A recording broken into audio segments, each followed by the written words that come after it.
ഞങ്ങളുടെ കൂടെ രവിയുണ്ട് ഇവിടെ.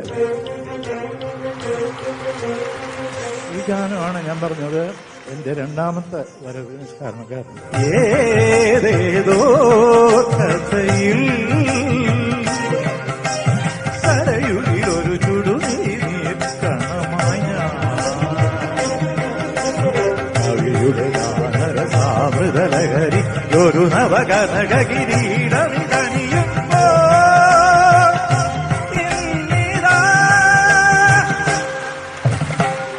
പ്രമദവനം വീണ്ടും ഋതുരാഗം ചൂടി. ശരീരം കൊണ്ടുള്ള പാട്ടല്ല ഇത്. ശാരീരം കൊണ്ട് ജനങ്ങളെ വശീകരിക്കാൻ ഒക്കും എന്നുള്ളത്